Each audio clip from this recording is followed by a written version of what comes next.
प्रियंका चतुर्वेदी भी बन गई मोदी की जबरा फैन, जमकर पीएम नरेंद्र मोदी की तारीफ की। महाराष्ट्र में विधानसभा चुनाव से पहले शिवसेना यूबीटी की नेता और राज्यसभा सांसद प्रियंका चतुर्वेदी ने ऐसा बयान दे दिया है जो उद्धव ठाकरे को यकीनन पसंद नहीं आया होगा। आगामी विधानसभा चुनाव में बीजेपी इस बयान के आधार पर उद्धव ठाकरे पर हमलावर भी नजर आ सकती है, जिसके बाद प्रियंका चतुर्वेदी के जल्द बीजेपी में शामिल होने की खबरें आ रही हैं। महाराष्ट्र विधानसभा चुनाव की तारीखों की घोषणा के बाद राजनीति में हलचल बढ़ने लगी है और इसी बीच शिवसेना यूबीटी की नेता प्रियंका चतुर्वेदी का बयान भी सुर्खियों में आ गया है। एक पॉडकास्ट चैनल को दिए इंटरव्यू में प्रियंका चतुर्वेदी ने उनके पसंदीदा नेता को लेकर सवाल किया गया था। इसके जवाब में प्रियंका चतुर्वेदी ने जो नाम लिया वो बेहद चौंकाने वाला है। इंटरव्यू के दौरान जब उनसे पूछा गया कि उनकी पसंदीदा नेता कौन है, तो उन्होंने प्रधानमंत्री नरेंद्र मोदी का नाम ले लिया।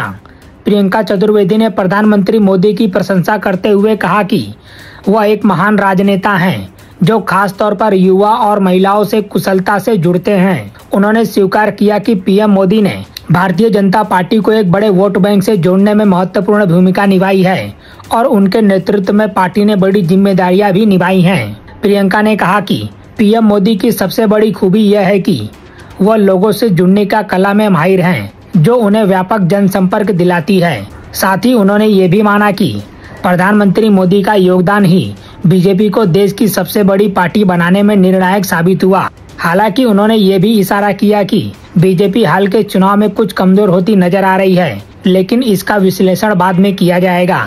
महाराष्ट्र चुनाव से पहले प्रियंका चतुर्वेदी के इस बदले हुए रुख ने राजनीतिक गलियारों में हलचल मचा दी है।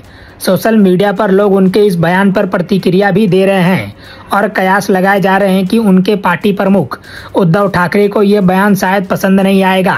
प्रियंका चतुर्वेदी का ये बयान राजनीतिक मैदान में नए समीकरणों को जन्म दे सकता है, खासकर महाराष्ट्र चुनाव के संदर्भ में। प्रियंका चतुर्वेदी कभी राष्ट्रीय स्तर पर कांग्रेस पार्टी की जानी मानी आवाज हुआ करती थीं।